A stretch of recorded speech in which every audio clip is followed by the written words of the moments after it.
everyone, welcome back to Cardvoyant. I'm Kris and I'm your Cardvoyant, and I'm jumping on today very quickly again to just give you a little message, a little very short reading, and to let you know some kind of things that I've been thinking that I feel like my guides would like me to say to you all.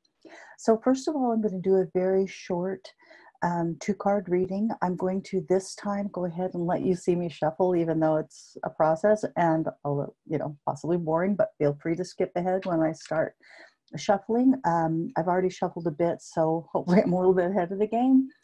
And I'm just going to pull 2 cards, and then I want to talk to you about a couple things. We'll see if the cards are something different from what I wanted to speak about, or if they're along the same lines. But let's just see if there's any messages that we need to hear today. Let me go ahead and shuffle.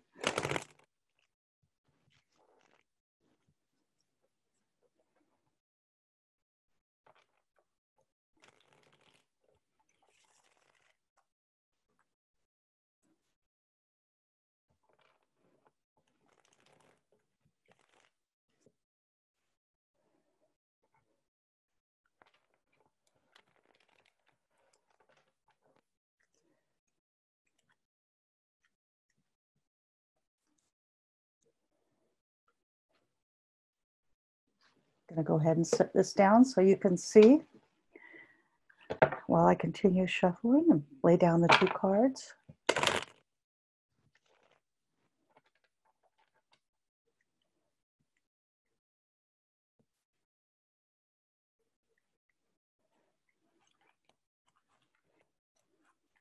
As you can see, I'm ending up putting down 3 cards. So let's see what we've got here. Aw.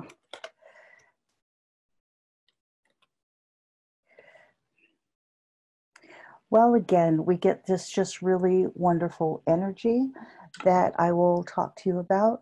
And just very quickly, because this is a very quick reading that I wanted to do, we've got this queen, we've got 2 queens in a row, Queen of Cups and the Queen of Wands. And again, this is just acknowledging the energy that the earth is experiencing right now. And it's more than that. It's kind of more like the flow of energy into the earth or onto the earth. And it's a very feminine, nurturing energy. It's an energy that we associate with the feminine. It's obviously just human energy, but it's especially important at this time to know that from the non-physical world, they're sending these 2 waves of energy. One is this Cups energy of love and support, and I mean, support is the right word, but there's more to it than that. It's love and support and strength in the form of love, because love really is the ultimate, strength that we have. And it's sending this, they are sending this to the earth in support of our nurturing that strength, of our bringing forth that love into the world. And for a long time, we've been sort of shy about doing that. We've been, obviously there's love in the world, and yet we've been shy about expressing it in terms of the shared love of humanity, or that we all share for humanity. And we're sort of discovering that in ourselves now. And then we get this Wands energy, and it's Queen again, which is very telling, because it's not an oppressive energy in any way, shape, or form. And it's not a completely formed energy like in the King. I mean, it is very formed, but it's not in that almost dogmatic way that you might think of with the King. And it's this energy of shift, of innovation, of new experiences, all for the better. It has a feeling of creativity, and we're all discovering that. I want to talk about that a little bit, but it's something we're all discovering is our own creative potential in the way that we deal with what's going on in the world right now. And it's going to require a lot of that.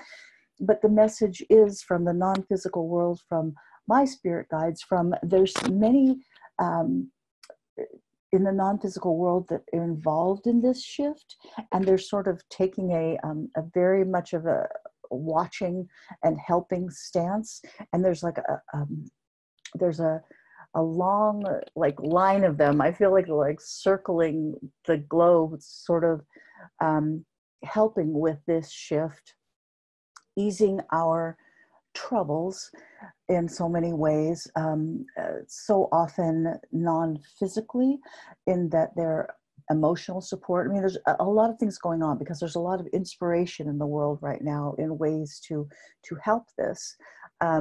But there's also a lot of this sort of non-physically oriented support where it's emotional and it's strength and love and those kinds of things. So this energy is of creative potential, of creativity realized in all of these different ways in our own souls as we sort of navigate through this, but also in the overall sort of mass human experience where we're taking these strides forward in these new and creative ways. And that's being sent to us and nurtured among us. And then you get this Page of Swords, and hey, this is what it's, you know, a lot about. This is about that cutting out of things that we don't need, that are holding us back, that have restricted us for a long time. And this sometimes means people, and I'm not talking about people that may cross over during this time. I'm talking about people who are in control of much of what we experience here on Earth. That's governments, institutions, even like, well, all kinds of institutions, whether it's banks or churches. You know, there's just all these different long-held power concentrations that are going to be sort of, you know, these swords cards are very intellectually oriented, and so it is this idea of seeing and understanding a better way, and that's what's happening, these changes. So these cards are just sort of, I mean, I asked, beyond what I sort of felt that I should speak about today, I asked that these cards tell me anything else that you need to know, that I need to know too, along with you. And this is the message we get, that it's about love and change. And, you know, I think the biggest message is this support and this idea that, that there's a purpose to all of this, right? So there you have it, a very quick 3-card reading. Now, later in the week, I'll just say very quickly that I hope to finish our tutorials, the page tutorials. I have some private readings going on this week and stuff, but I think I can get that done. And hopefully by the weekend, and then we'll be done with those beginning tutorials. We'll move on to other stuff. But the other part of this reading that I felt I should speak about. So as I was meditating today, as I try to, I would wish I was more consistent in the quality of meditation and sometimes even the time spent meditating. However, I felt very, you know, meditating feels particularly good right now. And so today when I was meditating, 2 things came up, 2 words. One is music, and the other is color. So speaking personally, music has been like a big part of my life. Now, Kim and I have both spoken, Pam, in our videos too, about growing up in religion and in a very conventional religion. And we were raised in the Mormon church. And I have a lot of friends and family who are still very active in the Mormon church.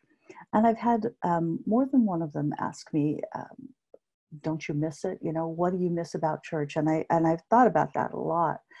And the one thing I miss is singing, is going to church every week and being able to sing with a group of people. And I love it. My mother is one of 3 sisters. Her sisters were twins, and they used to sing in a trio all the time. So we just sort of grew up surrounded by music. I'm maybe the least musical in our family. I can carry a tune, but that is about it. But I do love to sing. And when I was meditating today, I kept thinking of this hymn, well, it's a children's song that we grew up with in the church. And the lyrics are, and I can sing it if you want, but I might spare you that. The lyrics are, "A song is a wonderful kind of thing, so lift up your voice and sing." And I felt very strongly that right now it's important in some way to, I guess what I would say is that music right now for us can be like a tool and a meditative source and a way of connecting not only with our fellow man, but with our higher power, with our higher selves, with the God energy, with the all that is, with our spirit guides. You know, this vibrational tone of music is just so important and amazing. We've seen it in Italy with people literally joining in song as they sing on their balconies to each other, for each other, and with each other. And I feel like this is like a resource for us. So there are so many ways that this can happen. I use music almost always when I meditate. I have, a meditation music app that I go to and just listen to. And then so often inspiration, ideas, when I connect with the cards, a lot of times I'll get musical lyrics, things will come up.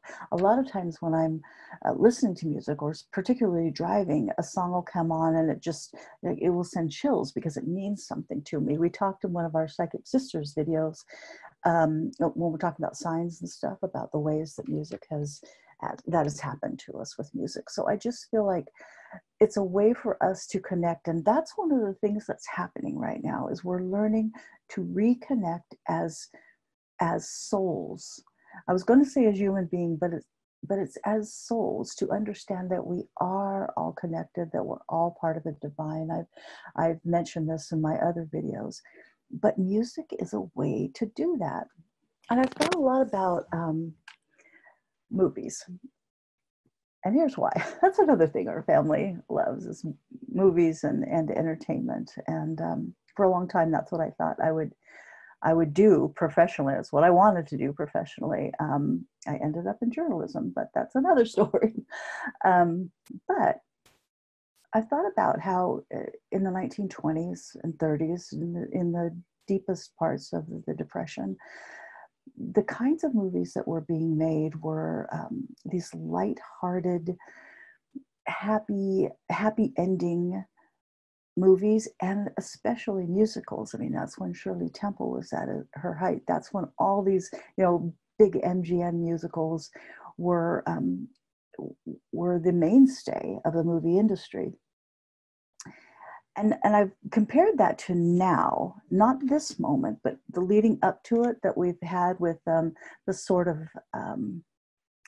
turmoil that the country has been, the United States has been in since the current administration took office. And even leading up to that, where there's been so much divisiveness.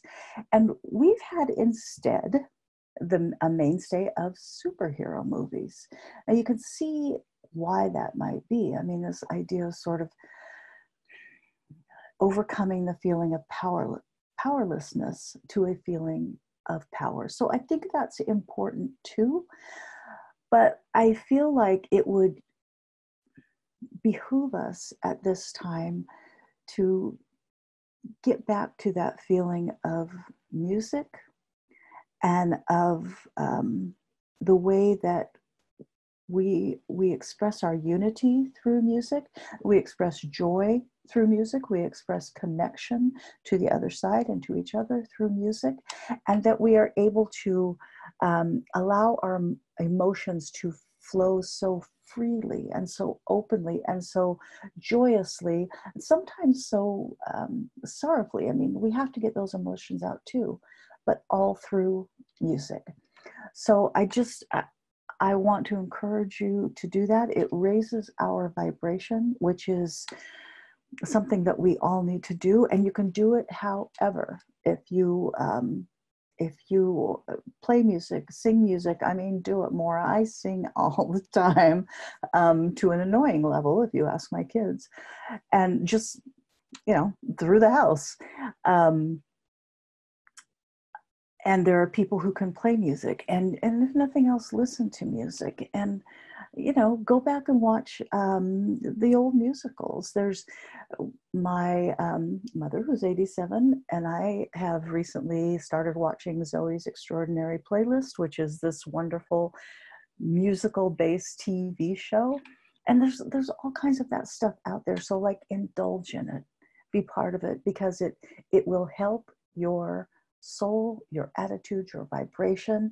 It will help navigating this shift that we're going through, and it's sort of these times that may be spent for a period of time in rather isolation, in a rather isolated way, and it will allow us to connect even when we're feeling a bit disconnected. And the other thing that I got, interestingly enough, was about color. Several months ago, I was sitting at a traffic light, and all these cars were like coming past me. I was stopped, and the cars going this way were coming the other direction, also turning in front of me. I just thought, when did it become that all the cars were white and gray and black? And then it occurred to me how our world has become muted. So many colors that we experience in nature, we aren't creating for ourselves, whether it's our clothing or our cars or our appliances, where everything is like steel. And so it was just, I don't know, it was striking to me. And the difference, again, to go back to my childhood, I was thinking about the 70s, the late 60s, early 70s, when there was so much help for change, evolution of love and unity and caring for each other, and how crazy the colors were then. I mean, there was just, everything was bright and colorful. I mean, orange shag carpet, what can I say? But the clothes, and it's almost to the point in the past few years where you will see people posting things in different places about the 70s, and you see the bright colored leisure suits, among other things, and the really bright colors that we wore. And then as the times changed, everything just became muted. And it's indicative of what we were going through, and the way that we lost that connection with the beauty, the colors that explode in nature. We're coming now into springtime, and we're going to see that more and more. And I just want to encourage you to sort of revel in color. And that's why I wore this shirt today. But there's something about color, and I'll be the first to tell you, I don't know everything about it. It's just this message that I got today to talk about color. Bring it into your home. If you create, or your clothing, or any way that you can, whether you have flowers in your garden or you can go pick wildflowers, there is something about color also that raises our vibration. That's why we have color in nature, because it sings to us of the beauty of our earth and the joy that we are supposed to experience here. And even though we're going through this time that's very difficult, we're still here to experience joy. And in fact, that's what's happening, is they're trying to bring joy back to the earth. And part of that joy is connection with the non-physical world, and raising our vibrations so that we are better able to connect to the non-physical world and experience all this joy that creation, that assuming a physical form, is supposed to bring us. And that's part of the breaking down that's happening, because we've gotten sort of mired in a lot of these dense and heavy feelings, and we're breaking out of that. And many people who will be crossing over are helping us do that. And there are many, many spiritual people out there, leaders, wonderful people who are also leading us in that direction. And I just feel that as part of that, what I need to say to you is sing out, and sing out in color. So that's my message for today. I hope it's helpful, and I hope that you're all doing well, taking care of yourself, and most especially taking care of each other. So again, I'm Kris, and I'm your Cardvoyant, and until next time, I'll just say goodbye for now.